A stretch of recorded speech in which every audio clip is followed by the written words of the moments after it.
vídeo de hoje nós vamos falar sobre a qualidade da matéria-prima. Olha só que interessante essa frase. A qualidade do produto final está intimamente ligada à qualidade da matéria-prima.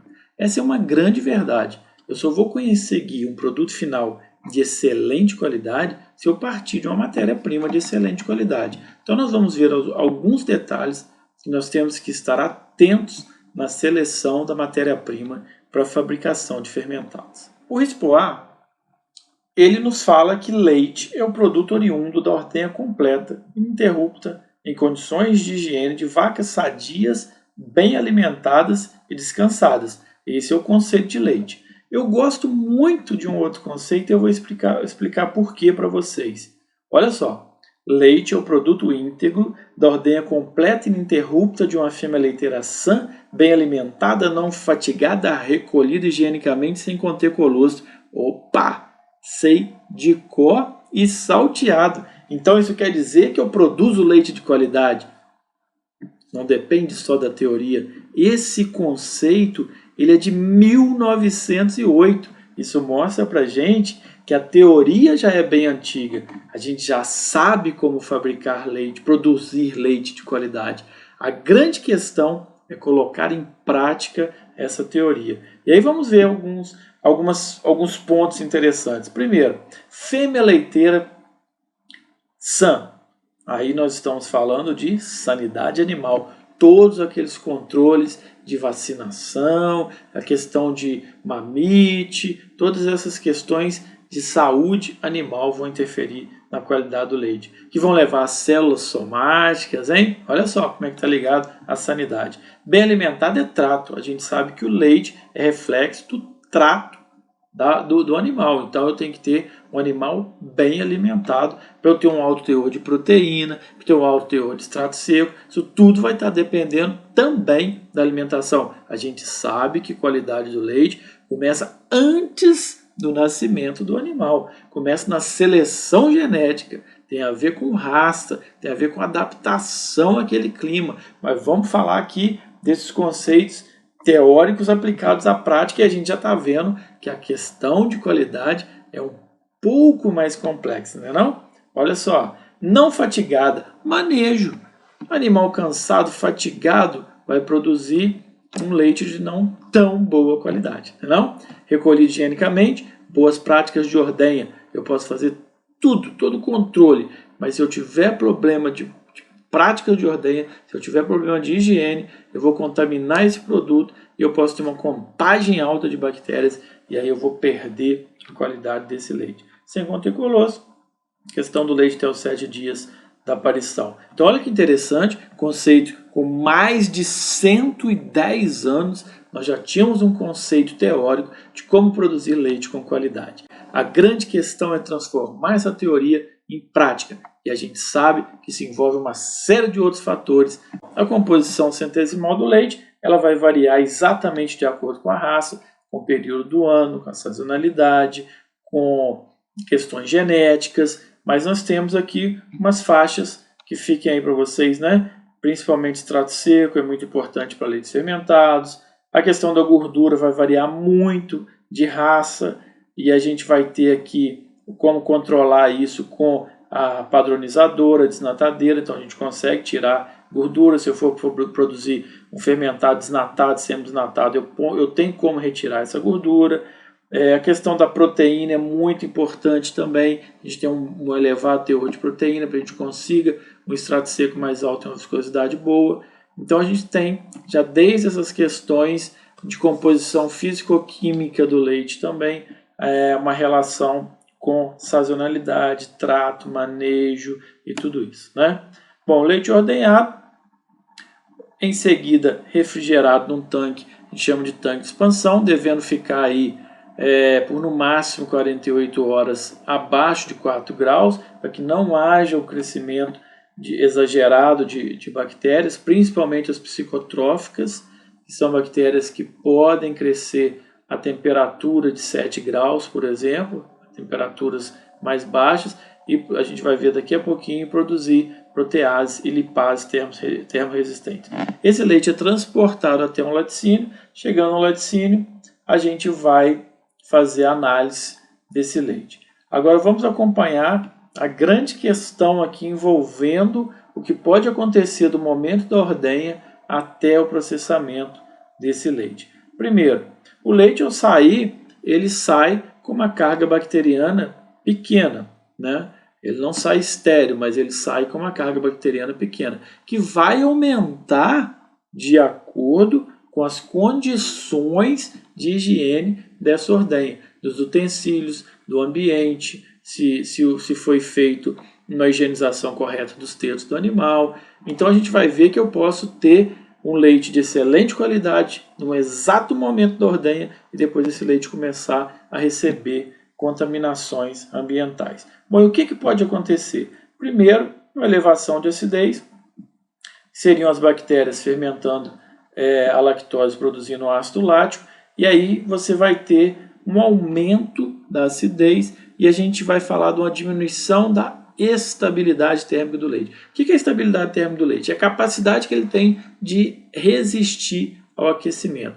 Quanto maior a estabilidade térmica, mais tempo ele resiste ao aquecimento. Quanto menor, menos tempo ele resiste e aí forma-se uma precipitação ali das proteínas. Então é interessante que eu tenha um leite com alta estabilidade térmica.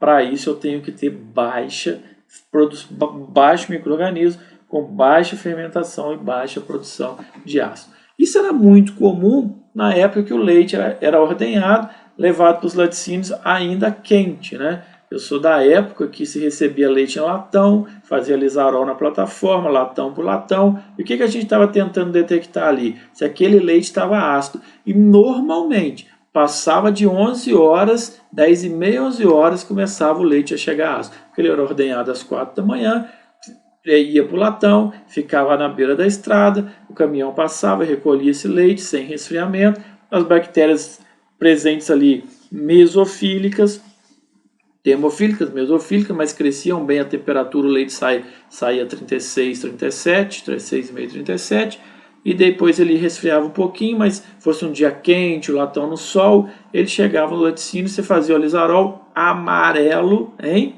Quem já passou por isso? Amarelão, coagulado, aí não tinha como aproveitar para leites fermentados. Hoje essa realidade mudou bastante porque eu resfrio o leite, então as bactérias que estão ali, elas são inibidas, né, ou diminuem o seu crescimento, então a produção de ácido já não é mais o grande vilão, o grande problema, né? Para um leite chegar ácido no laticínio hoje, ele tem que ter passado por problemas de resfriamento, algumas coisas muito mais complexas. Mas a gente vai ter um novo problema com esse resfriamento, que vai ser exatamente a produção de proteólise e lipólise. Por quê? Porque essas bactérias agora que crescem, ou se você der condição que elas cresçam a temperaturas mais baixas, elas são muito produtoras de enzimas proteolíticas e lipolíticas. Então a gente passa a ter um novo problema, que é sabor amargo nos nossos produtos e lipólise, produção de sabor desagradável de ranço, né? Ranço lipolítico. Bom, aqui a gente tem um exemplo do que é a estabilidade térmica. Se o meu leite tiver com problema de estabilidade térmica, ele não resiste à pasteurização, e principalmente o nosso, que é 90 graus por 3 minutos. Imagina? 90 graus por 3 minutos. Então eu tenho um teste simples aqui que chama teste de fervura, onde eu consigo colocar o leite num tubo de ensaio, coloco num bico de Bunsen ou numa lamparina, aqueço esse leite no tubo de ensaio, viro numa placa de Petri e aí eu vou ver se esse leite resistiu ou não. Se ele não resistir, se a estabilidade térmica dele estiver baixa, vai aparecer aqui a coagulação da proteína, ok? Esse teste também é feito com o alizarol. O alizarol, na realidade, ele faz dois tipos de teste ao mesmo tempo, né? Ele faz a prova do álcool, que vai ver a estabilidade térmica, e ele faz o teste de pH com a alizarina. Então, isso é muito importante, é muito interessante a análise de plataforma, né? Nem sempre quando o leite está na cor normal, que seria aqui o pH 6.6, 6.7, ele está com uma boa estabilidade térmica. Quem não já viu um leite com cor normal que tem uns grumos lá? o que aconteceu ali? O pH está normal, mas a proteína está instável, ela não resiste ao aquecimento. Então, normal de leite é cor normal, né? Cor normal é rosa e salmão, sem coagulação, beleza? Se ficar amarelão assim, aí já era, né? Não tem jeito, não dá para fermentado não. Aqui ele é uma cor rosa e salmão sem coagulação, então segue o jogo, né? Aqui está o psicotrófico, liberação de enzimas proteolíticas, altera sabor e odor, então nós temos que estar atentos. Também tem que fazer uma boa higiene, refrigerar o leite abaixo de 4 graus, não deixar exceder as 48 horas para trabalhar com esse leite. Outra questão importante são os antibióticos. Antibiótico, a gente está falando de produto vivo, fermentado, fermento, bactéria. Se tiver antibiótico, ela não cresce.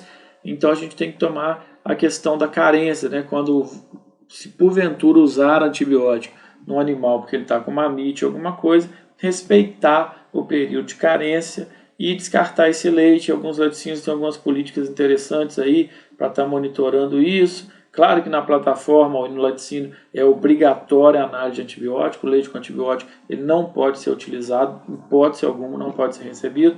Para fermentados tem um problema agravante maior, né? De qualquer maneira é agravante, né? Não pode receber esse leite, mas em fermentados, caso aconteça de um leite passar e chegar no tanque, vai matar o fermento, não vai conseguir a produção desse leite. Outra questão que tem que ficar atento é bacteriófago, e aí a higiene também, cuidado com... No fermentado é um pouco menos grave, digamos assim, do que no queijo, que a gente não tem produção de soro, é um sistema mais fechado, mas mesmo assim existe o risco de bacteriófago, que é o vírus que ataca o fermento, e ele vai destruir o fermento também. E a questão aqui é muito relacionada à higiene, rotação de cultura, rotação de fermento. A gente vai falar sobre isso quando estivermos falando sobre fermentação. Então, para a gente fechar esse conteúdo aí dessa videoaula de hoje, primeiro, o leite deve ter composição normal, um leite sem adulteração, isento de substâncias inibidoras, antibiótico no caso. Por quê? Porque ele vai matar o fermento, a gente não vai conseguir realizar a fermentação. Isento de algumas substâncias estranhas, né? Odor e sabor normais. Acidez em torno de 16, 15, 16, que é o normal do leite. Só observando aqui que eu quis marcar a mistura abaixo de 18. Por que a mistura abaixo de 18? Porque às vezes você vai fortificar, você vai adicionar a esse leite um leite em pó, um concentrado proteico, que tem caráter ácido na análise de acidez. Então, às vezes, eu coloco leite em pó, a minha mistura, para aumentar o meu extrato seco desengordurado de 8,8 para 10.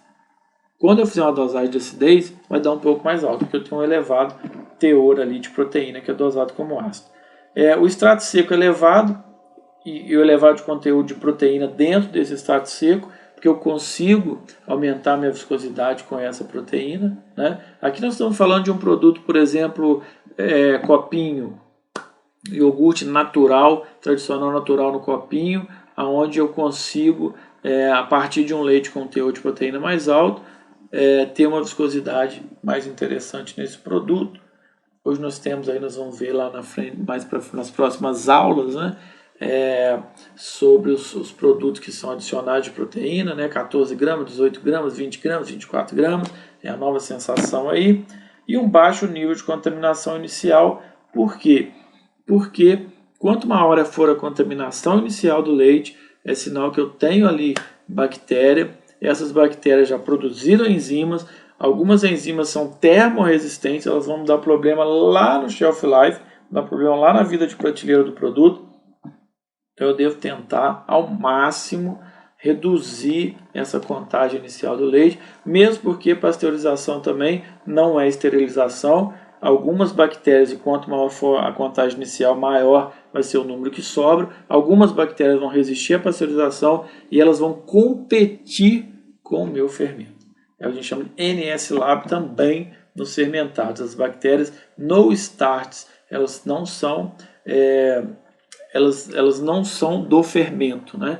Elas já estavam presentes no leite. Então, quanto maior for a quantidade de NS-Lab, de bactérias que estavam naquele leite antes de eu adicionar o fermento, maior é o risco de competição com o meu fermento. E também a produção de enzimas, muitas vezes as bactérias são destruídas na pasteurização, mas as enzimas são termorresistentes e podem continuar atuando durante o shelf life desse produto.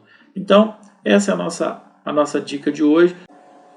Então, para fechar, ficar bem marcado isso, a qualidade do produto final, a qualidade do meu leite fermentado está intimamente ligada à qualidade da minha matéria-prima.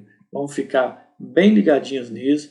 Vimos que não é simples, a teoria é tranquila, mas tem que arregaçar a manga, pôr a mão na massa e fazer acontecer essa qualidade na prática, com trato, com manejo, com boas práticas, com uma série de ações para que a gente consiga ter um leite de excelente qualidade e ter um fermentado de excelente qualidade.